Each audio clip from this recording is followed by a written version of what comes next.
My name's Sophia. I am a second year midwifery student here in Bournemouth. I moved to the UK 2.5 years ago. As you can most likely tell by my accent, I am American and I love being here, but it can be a bit tricky with the cost of living and everything. So hopefully this will give you some helpful tips on how to save money, how to budget, how to get a part-time job, things like that. So my job is a student ambassador, which means that I work face-to-face doing open days, campus tours, things like that, and then also just creating content like this. One of the really good things about being a student ambassador is that I get to make my own schedule, which means that the university will release jobs whenever they become available or content that they want created, things like that, and then I get to pick if I want to accept them or not. Usually for ambassador face-to-face jobs, it's open days, things like that, which are on the weekends. Sometimes there's campus tours, which are during the week. So aside from the obvious of wanting to make money, I wanted a part-time job because I feel my most productive when I'm doing things and I'm being involved. I don't like to just sit around. If I just sit around, I notice that it affects my grades. So sitting around, bad. We like to be involved, we like to be busy. Having a part-time job is also a great way to meet new people, whether it's prospective incoming students or other students that you're working with, and who knows, these people could turn into really good friends of yours.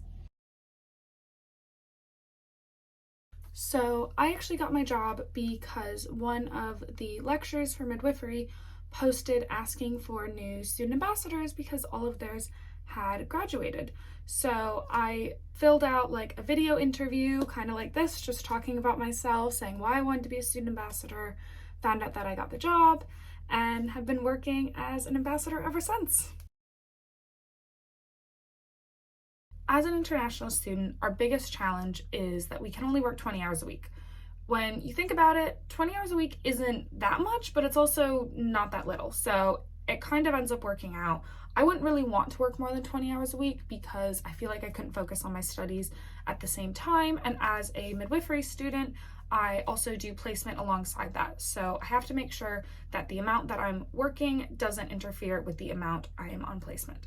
And when I'm on placement, I'm very much focused on placement only, which is really good that I can make my own schedules. The other thing about being an international student is that I sadly don't get the NHS bursary that everyone else gets. So normally all students who are training under the NHS get a £5,000 bursary, transportation reimbursement, and dual accommodation. As an international student, I don't get any of that. So I do have to pay for all of my placement out of pocket, which can be a bit tricky. So having a part-time job really, really helps with that, even if it's just kind of small things like bus tickets and things like that. I actually find balancing my studies really, really easy because I like to be busy, I like to be active. I find that if I set aside a certain amount of my day to be doing content creation like this, or that I have to work an open day or something like that, then it's really easy for me to set aside the other part of the day to be doing uni work. Especially if I am working an event that's after class or something like that. It's just a really productive way to do the day. I don't know if that makes sense, but for me, I'm most productive when I'm busy. So busy is good. Having a job keeps me busy. So I've always been what one would call a social butterfly. I'm very social. I love meeting new people. It's one of my favorite things to do. So I wouldn't necessarily say that being a student ambassador has given me these people skills. However, I do know that for some, it really, really has helped get them out of their shell, and part-time jobs can really do that because it pushes you in a way that you may not have been pushed before. So for me, I would say it's definitely enhanced my video editing skills, my talking on camera skills, which again doesn't really have to do with my job, but just general good skills to have. Communication, it's helped with communication. Public speaking, I've done some of the presentations for incoming students, and that can be a little nerve-wracking, so it's definitely helped with public speaking, I would say, is the biggest one.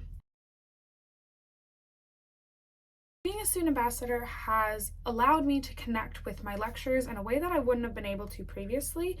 I get to see them outside of the classroom, see them communicating with students, and I get to hear their stories about how they like to practice midwifery, what they find important to them.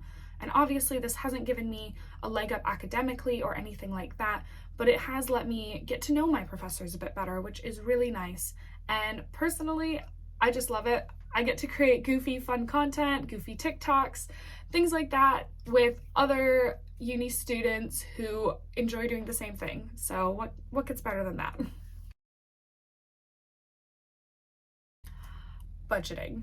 The dreaded budgeting. We all need to do it. It's part of life. So I found that the easiest way that I can do it is I find what are my essentials for the month. So whether that's rent, groceries, transportation, things like that, I kind of calculate about how much I would need for the month, and that varies whether I'm on placement or not because I take the bus to and from placement and I pay that out of pocket. And I put that all aside in a little pot, and I know that I can't touch that. And then everything else is fun money, whether it's going to the beach and having an ice cream now that it's summer, going out with some friends, going on a date, doing really whatever you'd like. That is your money, that is fun money. And it's always a good idea to put a little bit aside, have some savings money. We all know that we need savings and may not be the best at it as uni students. So definitely try your best to budget. It really does make an impact. It makes a difference. You can also use different apps. Some apps can be really good for that. My biggest tips when it comes to budgeting, having a part-time job, living in Bournemouth, things like that is A, take the bus. It's a great way to save money, or walk. It's a beautiful sunny day today and I will be walking everywhere. So walk, it's a beautiful city, or take the bus. Don't take Ubers or taxis unless it's late at night and you need to get home safely. Definitely take it then. Next tip for saving money is go to either Ask BU, Advice BU, or Careers BU. Both Ask BU and Advice BU will end up leading you to Careers BU, but if you feel more comfortable going to Ask BU first, they can signpost you to Careers BU, and they can be really, really helpful in finding you a job, helping you with your interview, helping you with your CV, things like that. I also highly, highly, highly recommend going to Freshers Fair at the beginning of the year. It's a really fun time. There'll be lots of food vendors, just lots of fun things to do, face paint, things like that. But also, most importantly, there will be a ton of prospective employers who are looking for uni students just like you, who they want for working 0-hour contracts. So you are not required to work a certain amount during the week. You get to pick and choose your schedule, and usually they're really flexible around uni's courses. So keep that in mind. Budget, take transportation, public transportation, and go to the Freshers Fair. Well, anyway, I hope this helped. Sorry if I rambled. And yeah, good luck saving money and budgeting. It's all very important. So, bye!